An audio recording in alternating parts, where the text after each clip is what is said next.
चलिए फिर से स्वागत है स्मार्ट क्लास के यूट्यूब चैनल पर। देखिए आज का जो टॉपिक है यह मैं आपको बताने वाले ऐसे कहानियों के बारे में जो हो सकता है कि आपके जीवन में बदलाव कर सकता है। ये कहानियां कुछ ऐसी थी जो बहुत ही संवेदनशील है।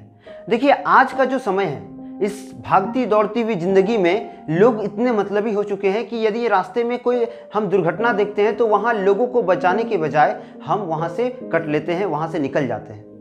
आज के समय में हम इतने ज़्यादा मतलबी हो चुके हैं कि हमें अपनों के अलावा कुछ दिखता ही नहीं है। हम मानवता के उस गुण को खो चुके हैं जिस गुण के कारण इस दुनिया में मानव का जन्म हुआ था। तो यह पूरी कहानी जो आज मैं बताऊंगा ये उसी पर बेस्ड है। तो कृपया प्लीज़ इस वीडियो को देखें और ज़रूर से ज़रूर इसको शेयर करें, क्योंकि ये मानवता का सबसे बड़ा उदाहरण है। अगर आपके अंदर मानवता का गुण है तो ज़रूर से ज़रूर इसे अपने दोस्तों में शेयर करेंगे। अगर मनुष्य हैं, अगर एक सच्चे इंसान है तो इसे जरूर से जरूर शेयर करेंगे। मेरा ये रिक्वेस्ट है आप लोगों से। कहानी कुछ ऐसा है। 1993 में साउथ अफ्रीका के एक फोटो जर्नलिस्ट जिनका नाम केविन कार्टर था, वो अपने फोटो के सिलसिले में या फोटोग्राफी के सिलसिले में साउथ सूडान जाते हैं। साउथ सूडान के उन जंगली क्षेत्रों में जहाँ पर बहुत ज़्यादा मात्रा में बोल सकते हैं गरीबी पनपती है, जहाँ पर लोग भूखे प्यासे रहते हैं और जहाँ के बच्चे कभी अच्छे कपड़े, अच्छे खाने और अच्छे पानी के लिए तरसते हैं, उस जगह पे वो जा करके बहुत सारे फोटो खींचते हैं। उसी समय कुछ दूर में उन्हें एक बच्चा दिखता है जो खुले खेत अकेला घसीटता हुआ अपने झोपड़े की तरफ आ रहा था। वह बच्चा भूख से तिलमिलाया हुआ था। उसके शरीर में इतनी भी शक्ति नहीं थी कि वो चल करके अपने झोपड़े में जा सके। उसे तलाश थी भोजन की। उसके माँ बाप दोनों जंगल जा चुके थे खाने की खोज में और वो अकेला अपने घर में था और वो चाह रहा था कि किसी तरह वो अपने झोपड़े तक पहुंचे और वो वहां जाकर के कुछ खा सके। इस चाहत में वो नहीं चल पा रहा था और वो घसीटते हुए अपने झोपड़े की तरफ बढ़ रहा था। तभी उसके पीछे एक बड़ा सा गिद्ध बैठा था। वह गिद्ध उसके मरने का इंतजार कर रहा था, उस बच्चे के मरने का इंतजार कर रहा था कि कब ये बच्चा मरेगा और कब वो उसकी बोटियों को खाएगा, कब वो उसके मांस के टुकड़े करेगा और कब उसे नोच नोच के खाना शुरू करेगा। इस चीज को, इस पूरी घटना को केविन कार्टर अपने कैमरे में कैद कर रहे थे और वो 20 मिनट तक वहीं छुप करके इस पूरी घटना को देख रहे थे। जब 20 मिनट बाद वो गिद्ध वहां से नहीं उड़ा तो केविन कार्टर ने अपने कम समय को देखते हुए एक फोटो खींचा और वहां से वो चल दिए। और ये उनकी जिंदगी का एक अंतिम फोटो साबित हुआ, क्योंकि इस फोटो के बाद उन्होंने अपने आप को आत्महत्या कर लिया। वो सुसाइड कर चुके थे। जब उनके घर में पुलिस द्वारा बहुत कुछ छानबीन की गई तो उन्हें एक लेटर प्राप्त हुआ जिसमें उन्होंने अपने मृत्यु का कारण बताया था कि क्यों उन्होंने आत्महत्या किया है। जब वो इस फोटो को खींच करके वापस अपने देश आते हैं तो इस फोटो को वो न्यूयॉर्क टाइम्स को बेचते हैं और इस फोटो के नीचे का जो कैप्शन था, यानी नीचे जो नाम लिखा था, उसका नाम था मेटाफॉर फॉर अफ्रीकन डिसअपियर्स। इस पूरे घटना को जानने के लिए जब लोगों ने इस पेपर को पढ़ा और इस फोटो को देखा तो वो बहुत ज़्यादा ललाहित हो गए इसकी पूरी जानकारी जानने के लिए कि उसके बाद उस बच्चे का क्या हुआ होगा उस बच्चे को जिसे एक गिद्ध खाने वाला था। क्या उसे मार दिया गया या केविन कार्टर ने उसे बचा लिया?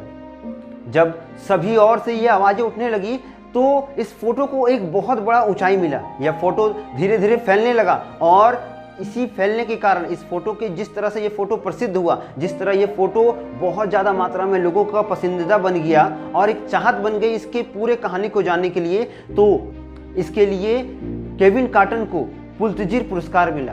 यह पुलित्ज़र पुरस्कार जो है ये विश्व का सबसे बड़ा फोटोग्राफी पुरस्कार होता है जो एक विशेष अवसर पर एक व्यक्ति को दिया जाता है और यह हर वर्ष 19 अगस्त को मनाया जाता है विश्व फोटोग्राफी दिवस के रूप में। और इस दिन उन्हें यह पुरस्कार मिला। तब बहुत सारे मीडिया कर्मी उनसे यह सवाल करने लगे कि क्या आपने उस बच्चे को बचाया? जब इस बात को उन्होंने सुना तो वो सीधा यह कह दिए कि नहीं, मैं उन्हें वहीं पर छोड़ के आ गया क्योंकि मेरी फ्लाइट की टाइम हो गई थी, मैं वहां नहीं जा पाया। तब उसी पत्रकार ने यह बात उनसे कहा जिसके कारण केविन कार्टर अपने आप को फांसी के फंदे में लटका चुके थे। यह बात था कि उन्हें उस पत्रकार ने कहा कि उस दिन जिस दिन आप ये फोटो खींच रहे थे वहां एक नहीं 2 गिद्ध बैठे थे। फर्क ये था कि एक गिद्ध के हाथ में कैमरा था और दूसरा भूख के कारण उस बच्चे की ओर देख रहा था। इस बात ने बहुत बड़ी एक घटना को जन्म दे दिया।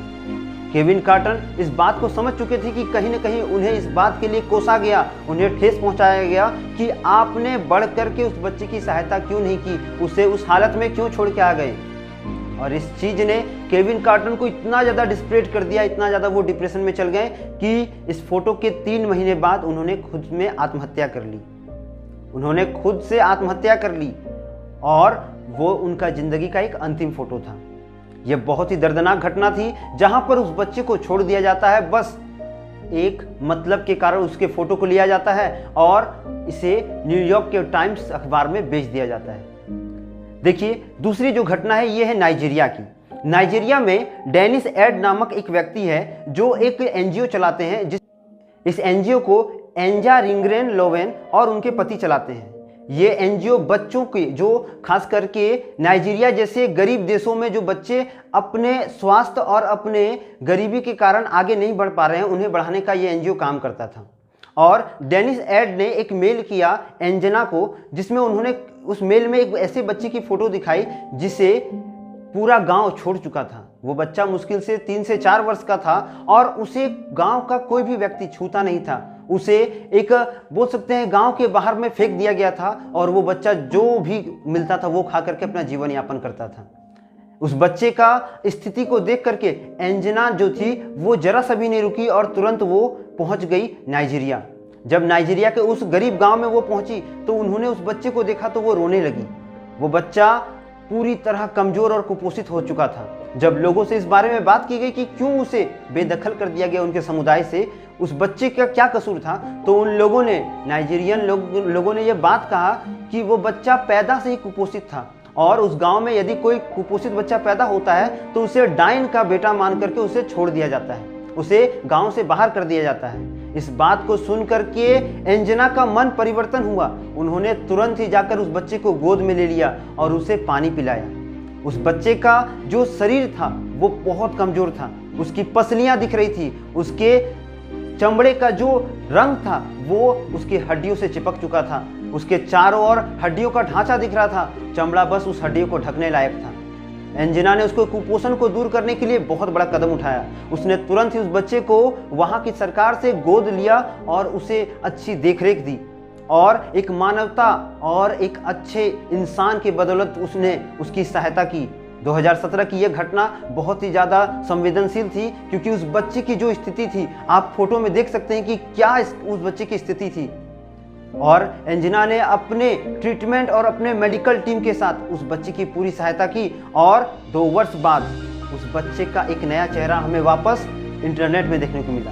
अब वह बच्चा बदल चुका था, वह बच्चा पूरी तरह हष्टपुष्ट हो चुका था, वह अच्छा शिक्षा ग्रहण कर रहा था, अच्छे कपड़े पहन रहा था और अच्छी तरह से वो खुद को तैयार कर रहा था अपने भविष्य के लिए। और इसी तरह जो थी एंजना ने एक गरीब और एक कमजोर बच्चे की सहायता की थी। देखिए, ये कहानियाँ रियल कहानियां हैं। हम जो कहानियां देखते हैं एक तरह से बनावटी काल्पनिक, उन कहानियों से अलग ये कहानियां हैं। इन्हें जरूरत है कि आने वाले समय में फैलाने की, इन्हें जरूरत है कि मानवता को और बढ़ाया जाए। इनके द्वारा हम प्रेरित कर सकते हैं उन मानवता को जिसके आधार पे आज मनुष्य जीवन हमें मिला है। आशा करते हैं कि आपको ये सभी कहानियां बहुत अच्छे से समझ में आ गई होगी। प्लीज़ आपसे रिक्वेस्ट है कि इस कहानियों को शेयर करें ताकि हमारी आने वाली पीढ़ी इस मानवता को जिंदा रख सके। मेरे से जितना हो पाया मैंने उतना किया और आने वाले समय में अगर मैं कभी भी इन घटनाओं को अपने करीब करीब देखता हूं तो मैं जरूर इसकी सहायता करूंगा। आशा करता हूं कि आपको आज की वीडियो बहुत अच्छे से समझ में आ गई होगी। मिलेंगे हम लोग अगले वीडियो में, तब तक के लिए चैनल को लाइक करें, शेयर करें, सब्सक्राइब करें। वंदे मातरम, भारत माता की जय।